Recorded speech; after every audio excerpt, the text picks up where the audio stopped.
നല്ല ചൂടുള്ള കാലാവസ്ഥയിൽ പോലും ഈസി ആയിട്ട് ഡയറക്റ്റ് സൺലൈറ്റിൽ തന്നെ വെച്ച് വളർത്താൻ പറ്റിയ ഒരു പ്ലാന്റാണ് അഡീനിയം പ്ലാന്റ്സ്. അതും സീഡ് മുളപ്പിച്ച പ്ലാന്റ്സുകളാണെങ്കിൽ നമ്മൾ കൂടുതൽ പരിചരണം ഒന്നും കൊടുക്കാതെ തന്നെ വളർത്തിയെടുക്കാനും സാധിക്കും. അല്പം മെച്ചുറായി കഴിഞ്ഞ പ്ലാന്റ്സുകളെ, നമ്മുടെ കാലാവസ്ഥയിലേക്ക് യോജിച്ച പ്ലാന്റ്സുകളെ ഇതുപോലെ നമുക്ക് നിലത്തും വളർത്തിയെടുക്കാനായിട്ട് സാധിക്കുന്നതാണ്. ചെറിയ രീതിയിലുള്ള കെയറിങ്ങും കൂടെ ശ്രദ്ധിക്കുകയാണെങ്കിൽ എല്ലാ സമയത്തും പൂക്കൾ തരികയും ചെയ്യും. നമ്മൾ അയച്ചു തരുന്ന പ്ലാന്റ്സുകൾ ഇതുപോലെ സീഡ്ലിംഗ് ആയിട്ടുള്ള പ്ലാന്റ്സുകളാണ്, സീഡ് മുളപ്പിച്ച പ്ലാന്റ്സുകളാണ്, ഗ്രാഫ്റ്റഡ് പ്ലാന്റുകളല്ല. ഇവ ഇതുപോലെ ഡിഫറെൻറ്റ് ട്രേകളിലായിട്ടാണ് പ്ലാന്റ്സുകൾ വന്നിരിക്കുന്നത്. ഓരോ ട്രേകളിലും കളേഴ്സ് അടയാളപ്പെടുത്തിയിട്ട് തന്നെയാണ് വന്നിട്ടുള്ളത്. എന്നിരുന്നാലും സീഡ് മുളപ്പിച്ച പ്ലാന്റ്സുകളായതുകൊണ്ട് നമുക്ക് കളേഴ്സ് കൺഫേം പറഞ്ഞ് തരാനായിട്ട് സാധിക്കില്ല. ഈ സൈസിലുള്ള നല്ല ഹെൽത്തി പ്ലാന്റ്സുകൾ തന്നെയാണ് നിങ്ങൾക്ക് അയച്ചു തരുന്നത്. 10 പ്ലാന്റ്സിൻ്റെ കോംബോ ആയിട്ട് മാത്രമാണ് ഇവ നിങ്ങൾക്ക് ലഭിക്കുക. 10 പ്ലാന്റ്സ് കേരളത്തിൽ എവിടെയായാലും ഷിപ്പിംഗ് ചാർജ് ഉൾപ്പെടെ വെറും 499 രൂപയ്ക്കാണ് ലഭിക്കുന്നത്. DTDC കൊറിയർ വഴിയാണ് അയച്ചു തരുന്നത്. എല്ലാ പ്ലാന്റ്സുകളും തന്നെ നല്ല ഹെൽത്തി പ്ലാന്റ്സുകളാണ്.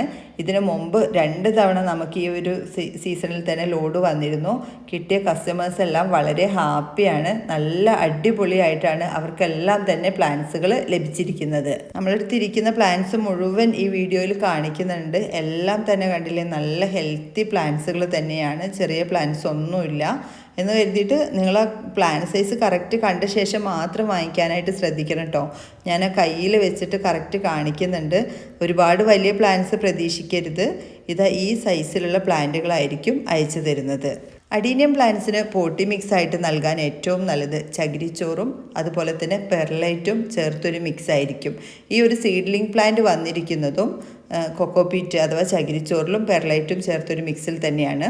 ഒരുപാട് അടിവളം ചേർക്കുന്നതിന് പകരമായിട്ട് പ്ലാന്റ്സ് ഒന്ന് ഹെൽത്തി ആയി തുടങ്ങുമ്പോൾ ഫെർട്ടിലൈസേഴ്സ് സ്പ്രേ ചെയ്ത് കൊടുക്കുന്നതാണ് അഡീനിയം പ്ലാന്റ്സുകൾക്ക് ഏറ്റവും നല്ലത്. സീഡ്ലിംഗ് പ്ലാന്റ്സുകൾ ഒരുപാട് വെയിറ്റ് ചെയ്ത് നിൽക്കേണ്ട ആവശ്യമൊന്നുമില്ല പൂക്കൾ വരാനായിട്ട്. ഒരു 3 മാസത്തിനുള്ളിലായിട്ട് തന്നെ പെട്ടെന്ന് പൂക്കളായിക്കോളും. നല്ല ഡയറക്റ്റ് സൺലൈറ്റ് ആവശ്യമായൊരു പ്ലാന്റ്സ് തന്നെയാണിത്. എന്നാൽ നിങ്ങൾക്ക് ഓൺലൈനായിട്ട് പ്ലാന്റ്സ് കിട്ടിയ ശേഷം അവ ഒരു 2 ആഴ്ചയെങ്കിലും ചെറിയൊരു ഷെയ്ഡിൽ വെച്ചിട്ട് പിന്നെ അത് നല്ല വെയിൽ തട്ടുന്ന ഭാഗത്തേക്ക് മാറ്റാനായിട്ട് ശ്രദ്ധിക്കുക.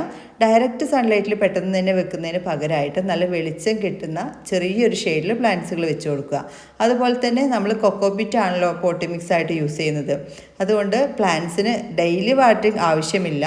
പ്ലാന്റിലെ പോട്ടി മിക്സ് ഒന്ന് ഡ്രൈ ആവുന്നതിനനുസരിച്ച് മാത്രം നനവ് കൊടുത്താൽ മതിയാകും. ഏത് രീതിയിലുള്ള ഫെർട്ടിലൈസേഴ്സാണ് കൊടുക്കേണ്ടതെന്ന് എല്ലാവർക്കും സംശയം ഉണ്ടാകും. ഫെർട്ടിലൈസേഴ്സിൻ്റെ ലിങ്ക് ഞാൻ ടാഗ് ചെയ്ത് തരുന്നുണ്ട്. നിങ്ങൾക്ക് ഓൺലൈനായിട്ട് വേണമെങ്കിൽ പർച്ചേസ് ചെയ്യാവുന്നതാണ്. അതുപോലെ തന്നെ കൊക്കോപീറ്റ് കിട്ടാത്തവർക്കും പെർലൈറ്റ് ലഭിക്കാത്തവർക്കൊക്കെ ഓൺലൈൻ വഴി പർച്ചേസ് ചെയ്യാവുന്നതാണ്. എല്ലാവർക്കും വീഡിയോ ഇഷ്ടപ്പെട്ടെന്ന് കരുതുന്നു. മറ്റൊരു വീഡിയോയിൽ കാണുന്നവരേക്കും താങ്ക്സ് ഫോർ വാച്ചിങ്.